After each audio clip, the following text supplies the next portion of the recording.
Hello, everybody, and welcome to the Hearsay Podcast. And for our returning listeners, I'd like to say, welcome back. For those returners, you might be noticing a bit of a different voice is here on the microphone with you tonight. So allow me to introduce myself. My name is Michaela Butt. I am a project lead here on the Hearsay Podcast, which means that I get the absolute honor of ushering in a brand new cohort of individuals who will be hosting this podcast over the next couple months. And let me tell you, some of the projects and interviews that these folks have planned for you are truly absolutely fascinating. Whether you're an individual who is super deep into the legal field and very invested in everything that's happening, or if you're just an individual who is generally interested in the going-ons of the legal world, you're going to find something for yourself in all of these podcasts that are coming up. All of the hosts are wonderful people, and our guests are just as great. So be sure to keep an eye out for our next podcast. But with that said, our next podcast is actually going to be a part 2 to this interview. Because a little bit about me is I have a background in criminal justice from the university just on the other side of Crowchild here in Calgary. And I obviously knew I would love criminal justice and all of my crime classes when I came to this university. One thing I didn't expect, though, was to love contracts. I never in 100 years would have thought, oh yeah, contracts, that's going to be my favorite class. But I have a professor. His name is Professor Zaidi, and he is truly passionate about everything he talks about. Not only is he incredibly knowledgeable, but he imparts knowledge in a way that is just so consumable that it makes it fun and interesting. So, as I'm wrapping up, to give you folks the new cohort for the Hearsay Podcast, we had one last interview from the last cohort that we really wanted to make sure got to you folks. And that is with Professor Zaidi, where he talks about immigration law. And this podcast is over an hour long. This interview truly is a revolutionary, perfect interview for folks who are just interested in learning more about it. With that said, we only have a 30-minute slot each month. So I've gone ahead and split this up into 2 months. So be sure you come back next month for the second half of this podcast, where things only get more interesting. But without further ado, I'll pass it off to Professor Zaidi and our wonderful interviewer from the last cohort. My name is Joshua Nahmias, and today we'll be speaking with Professor Kaamil Zaidi, an assistant professor at the University of Calgary Faculty of Law. He's a leading expert in immigration law, particularly its importance in administrative law. Today, Professor Zaidi joins us to discuss his latest book, Immigration in Canada, Basics of Migration. Immigration in Canada, Basics of Migration. Great to have you here, Professor. Thank you. It's a pleasure to be here. So just as our first question, your book offers a comprehensive overview of Canadian immigration law. What inspired you to write it? And what gaps were you hoping to fill in the existing literature?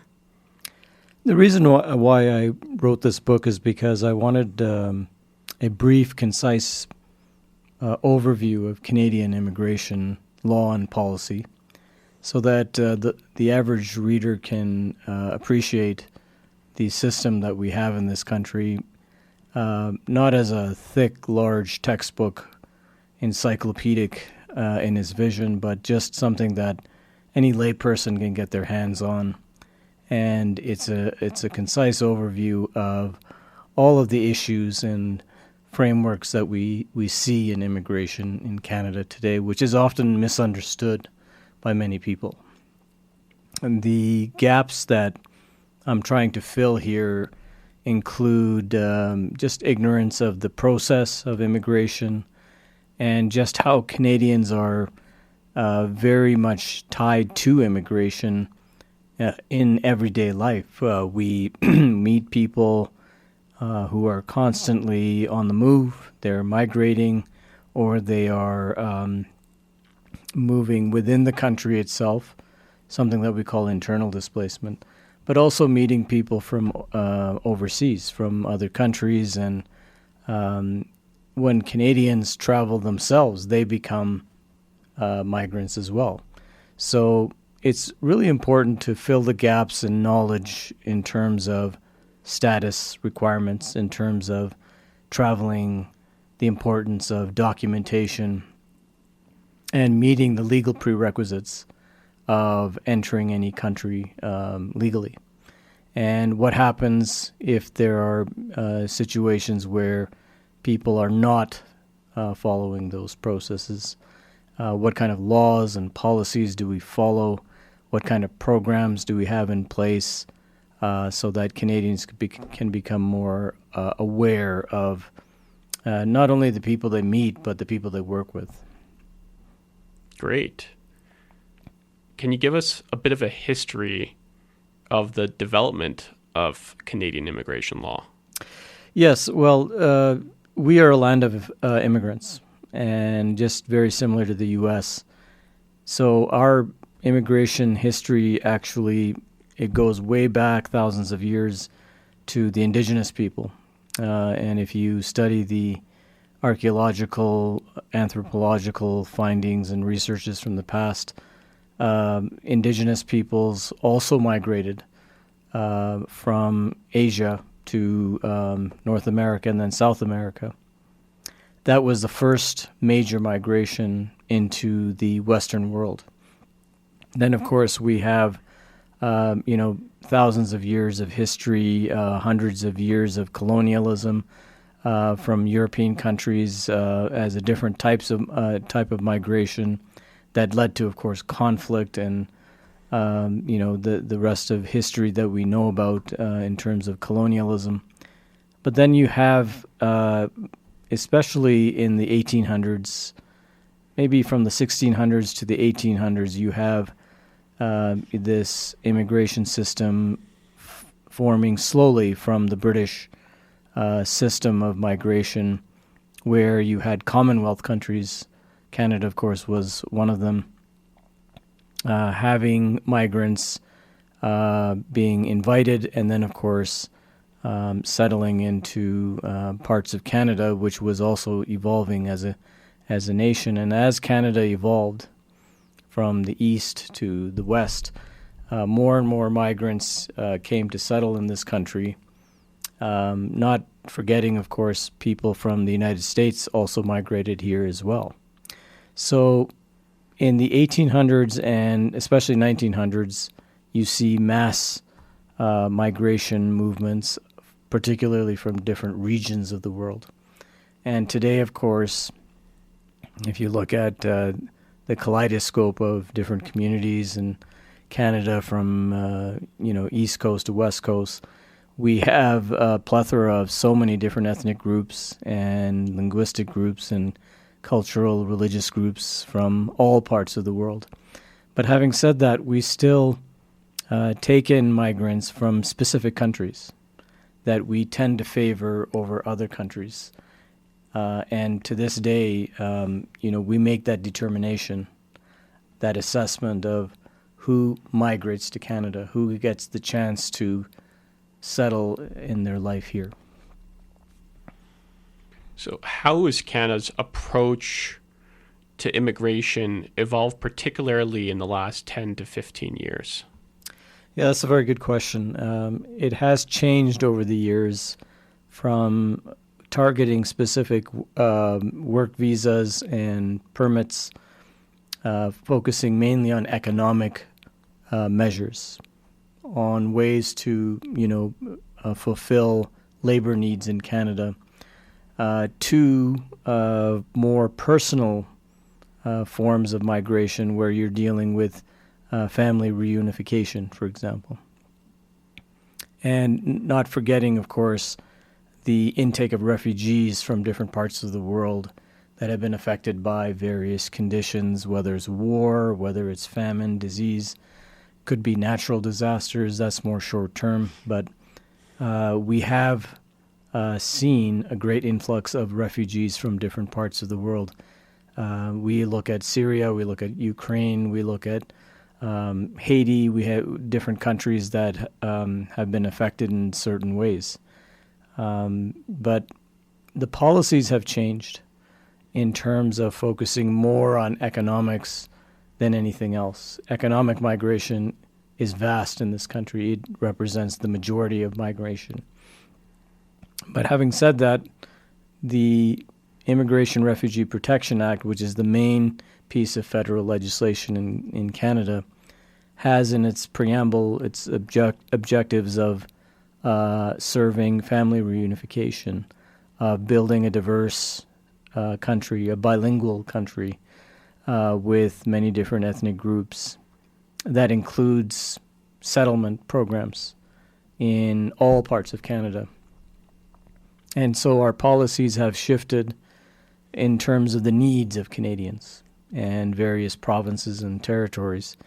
We are trying to populate Atlantic Canada. We're trying to populate Northern Canada, which is hard to populate even just amongst us. But it's one of those interesting trends where all the migrants want to go to the big cities of Canada, which is a natural tendency because majority of Canadians live in the big cities. But what about rural communities?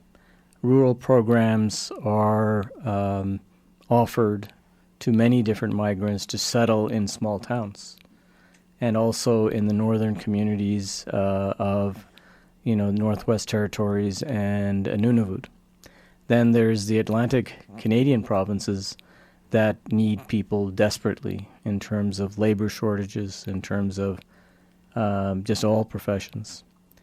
And that's one of the reasons why our policies have created, the NOC, which is the National Occupational Classification List, of all the different jobs in Canada that can be filled with specific numbers for specific trades or industry jobs, professional jobs, managerial jobs, you name it. And the classification is a big part of immigration, which is how people are assessed. And so when we meet migrants who are in a specific program, whether they're a student, they're on a work permit, they could be someone who is essentially seeking skilled labor as a permanent resident. There's all kinds of different scenarios that are required to be fulfilled. And provinces and territories work together with the federal government very closely on these programs. For example, the provincial nominee program.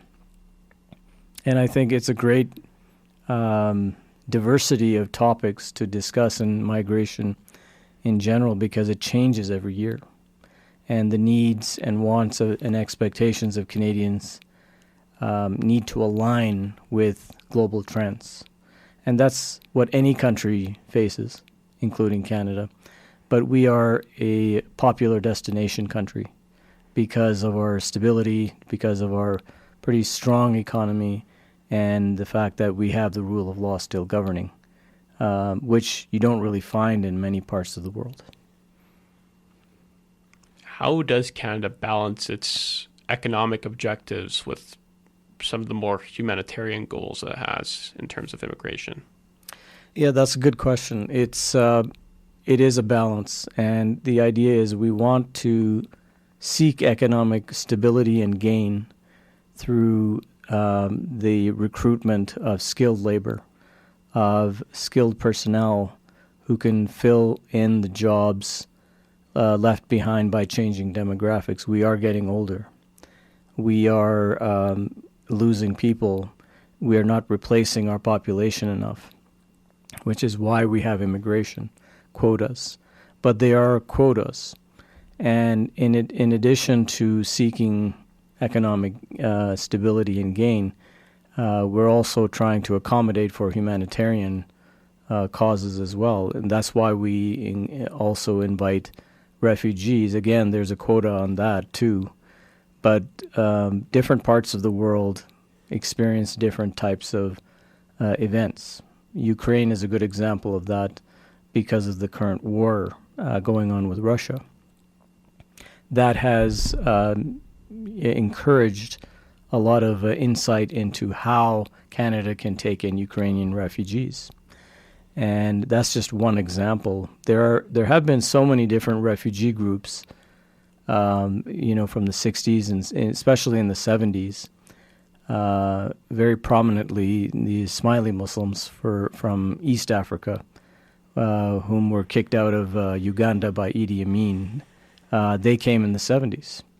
And one of our former mayors was a child of one of those Ismaili families. So that's how immigration affects Canada, and how humanitarianism combines with, the economic programs that are mostly drawing people in the immigration system.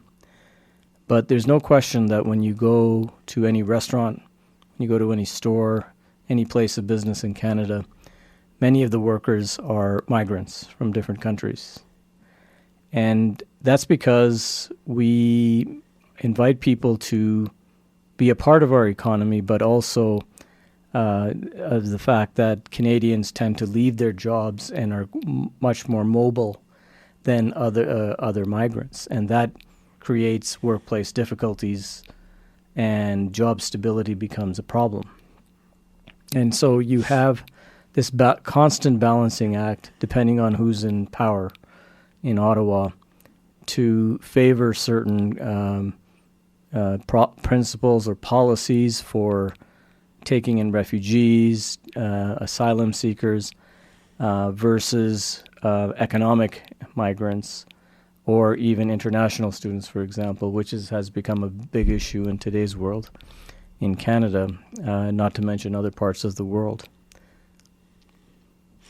Can you give us a bit of insight on the relationship between administrative law and immigration law? That's a good point. Immigration law is a subspecies of administrative law. Administrative law has to be studied before you can really comprehend immigration. And that's because of the government agencies involved in decision-making. Government agencies, as in most Western democracies, have what's called quasi-judicial powers. So they operate like a court. They can make binding decisions. They can entertain cases. They can entertain appeals. And of course, from the very beginning, they can assess applications. So if I'm applying to Canada to work in a particular trade, for example, let's say plumbing, I have to go through the prerequisites through these various agencies. And when you're dealing with, the IRCC, for example, that's the main immigration agency in Canada, they often work with other agencies like the Canada Border Services Agency, or it could be utilities and various trade agencies in the provinces. And there's a coordination that goes on amongst these agencies, but these agencies have great power and great responsibility as given to them by their enabling statute. That's the statute that gives them powers to do things as the bureaucracy of government.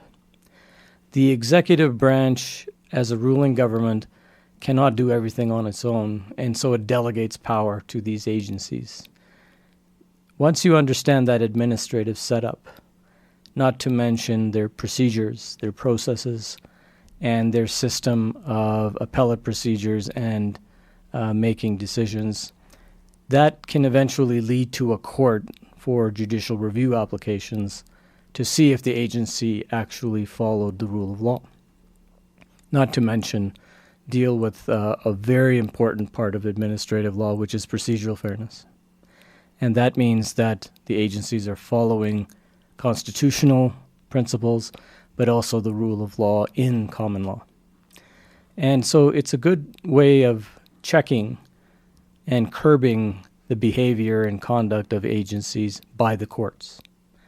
This is an opportunity for any migrant applicant to use the legal system in that fashion, because ordinarily they have to go through administrative agencies first. Once that's done, then they either receive a good decision or a negative decision.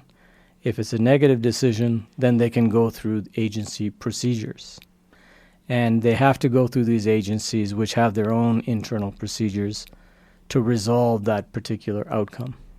If it's still negative in terms of the outcome, they can try their best for judicial review by going to a court.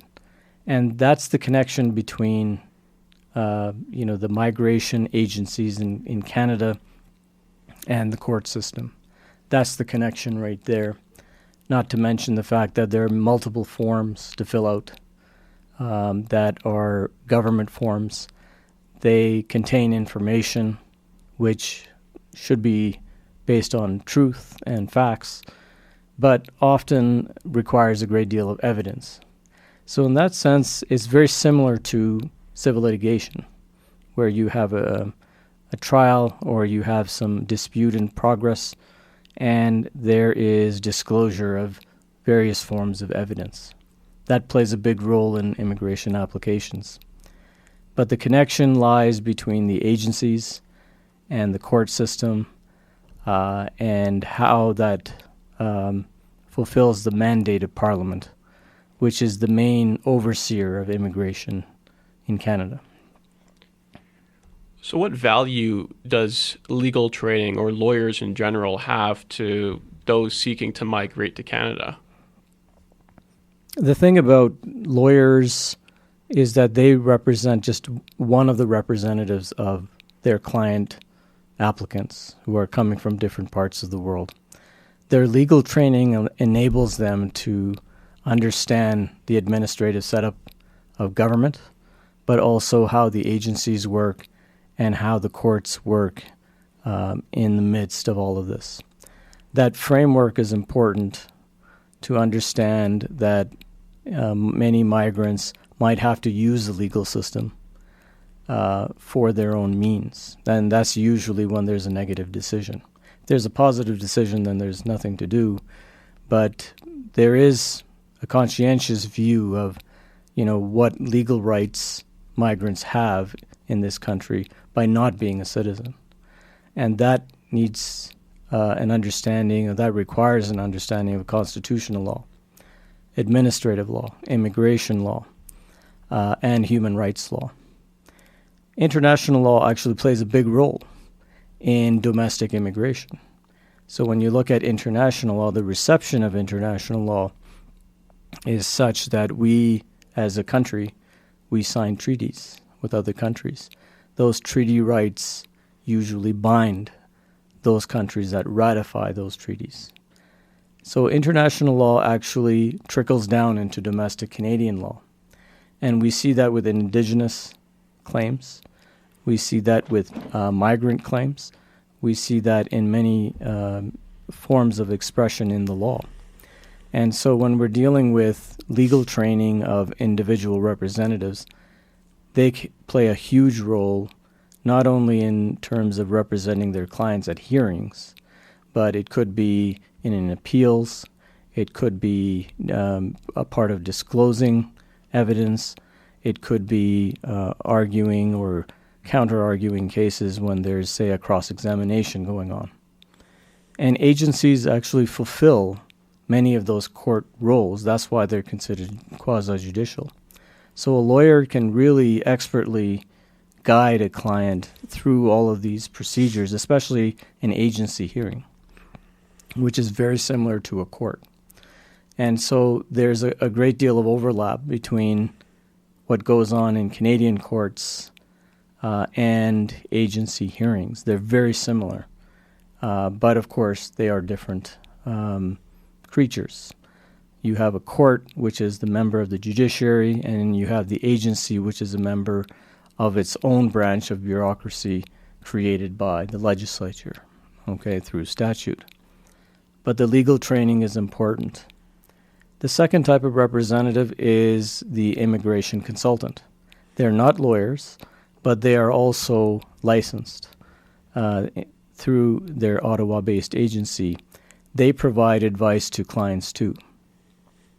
Now, there's a more limited role for consultants, but they are heavily involved in immigration because many different people apply to Canada through consultants. And they often connect with clients overseas. So whether you're with a lawyer or a consultant, it could be an individual applicant without these two representatives. There's that self-represented person too. Again, very similar to civil litigation when someone is representing themselves. They don't have representation. That's possible. But in many cases, when you go to a foreign country, you probably want to have someone locally who knows the system and who's familiar with applications. So your legal training plays a crucial role here, especially at agency hearings, sending correspondence, especially communication between the IRCC and your client. The lawyer can play a massive role in that regard. Well, folks, that's it for this half of this interview. This is your reminder to come back next month to get the second half of this interview. Like I said, it only gets more interesting, which I'm sure is saying something. Hopefully you enjoyed the interview as much as I did and got all of the amazing legal facts out of it that you could. With that said, this is your reminder that the Hearsay Podcast is never intended to be legal advice. We are only here to offer you legal information on relevant facts and legal discourse. None of it is legal advice. With that said, I will see you folks in November. Metaphorically speaking, of course, this is a podcast.